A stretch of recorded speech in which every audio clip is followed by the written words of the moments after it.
जी, national cyber crime investigation agency ने डकी by case की तहकीकात का दायरा कार मज़ीद वसी कर दिया और इन तहकीकात को वसी करते हुए मज़ीद 4 यूट्यूबर जो हैं उनको भी 2 सितंबर को एनसीसीआईए लाहौर गुलबर्ग ऑफिस में तलब कर लिया गया है। इन चारों यूट्यूबर्स के अब नाम भी सामने आ चुके हैं, जिनमें इकरा कंवल जो कि मारूफ यूट्यूबर हैं, जो सिस्टोलॉजी के हवाले से जिनका चैनल भी काफ़ी मशहूर हुआ यूट्यूब चैनल, जबकि अनसली जो हैं एक बहुत मशहूर यूट्यूबर भी हैं और इनके हवाले से कहा जाता है कि ये दिनों में अमीर हुए और इन्होंने इतना पैसा कैसे कमाया और ये पैसा कहाँ से आया कि ये हर दूसरे दिन दुबई और दीगर ममालिक से पाकिस्तान से जाते आते हुए दिखाई देते हैं और इनके पैसे के हवाले से कई सवालात पहले भी लोग करते हुए दिखाई दिए, लेकिन अब एनसीसीआईए ने अनसली को भी जो है 2 सितंबर को तलब कर लिया है। जबकि जनूबी पंजाब से ताल्लुक़ रखने वाले एक यूट्यूबर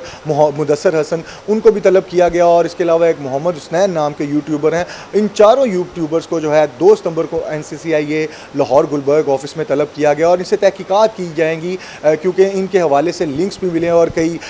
ठोस शवाहिद भी जो हैं एनसीसीआईए को मिले हैं। और एनसीसीआई ज़राए से हमारी बात हुई कि उन्होंने कहा हमने इनकी के हवाले से मिलने वाले तमाम लिंक्स और ठोस शवाहिद का एक डाटा मुरतब कर लिया है और उस डाटे के हवाले से और उसके बाद ही जो है इनको तलब किया गया है और इनसे सवालात किए जाएंगे, क्योंकि डक्की बाई से भी जो तहकीकात की गई थी और उनसे ये पूछा गया था कि और कौन लोग इसमें शामिल है और उन्होंने और किन लोगों को प्रमोशंस के लिए इन ऐप्स की पैसा दिया है, क्योंकि ये वो बैटिंग ऐप्स हैं जिसके ज़रिए कई सैकड़ों लोगों और बल्कि हज़ारों लाखों लोगों ने अपना पैसा जो है पाकिस्तानियों ने गंवाया। जबकि कई ऐसी फ्रॉड ऐप्स हैं जिसमें ट्रेडिंग की फ्रॉड ऐप्स हैं और दीगर फ्रॉड ऐप्स हैं जिसमें नामी रकम और ट्रेडिंग के ज़रिए पैसा कमाने की रकम के ज़रिए जो है लोगों से फ्रॉड किया गया और उससे में भी लोगों ने अपना काफ़ी पैसा गंवाया। तो इस हवाले से इन चारों यूट्यूबर से भी तहकीकात की जाएंगी और डक्की बाई ने जो नाम दिए उनमें भी एनसीसीआई ज़राए का कहना है कि और भी कई नाम शामिल हैं कि जिनको उन्होंने इन प्रमोशंस का काम लेकर दिया और उनको भी जो है वक्तन फ़वक्तन जो है एनसीसीआईए का कहना है कि तलब किया जाएगा।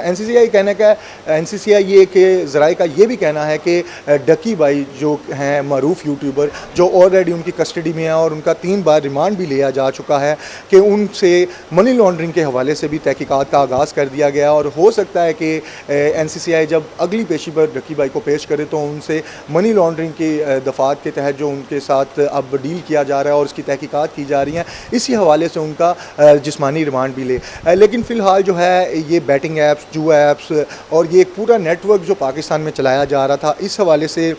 ठोस शवाहिद जो हैं एनसीसीआई का कहना है कि उन्हें मिल चुके हैं और इस हवाले से मज़ीद कई नाम भी सामने आने वाले हैं और मज़ीद कई लोगों को भी जो है वो तलब किया जा सकता है, जिसमें कई मारूफ यूट्यूबर्स भी हैं और कई मारूफ टिकटॉकर्स भी हैं। ये तमाम लोग इसमें शामिल हैं और इस हवाले से लिंक्स इकट्ठे किए जा रहे हैं उन लोगों के जो इन जुआ ऐप्स को, इन ट्रेडिंग ऐप्स को और इन फ्रॉड ऐप्स को प्रमोट करते हुए भी दिखाई दिए। इनके हवाले से उन्होंने पैसे लेकर एड्स भी किए, लेकिन ताहाल डक्की बाई के हवाले से ये कहा जा रहा है कि वो इस तमाम नेटवर्क को जो है पाकिस्तान में हेड कर रहे थे, उनके ज़रिए जो है इन बाकी यूट्यूबर्स को, टिकटॉकर्स को जो है इन एड्स को प्रमोट करने का और इनके हवाले से इन ऐप्स के हवाले से जिनमें जुआ ऐप्स हैं और फ्रॉड ऐप्स हैं और कई गैर कानूनी ऐप्स हैं, इनके हवाले से उनको एड्स बनाने के लिए, प्रमोशंस के लिए पैसे दिए जाते थे और उनमें पैसे बांटे जाते थे। जबकि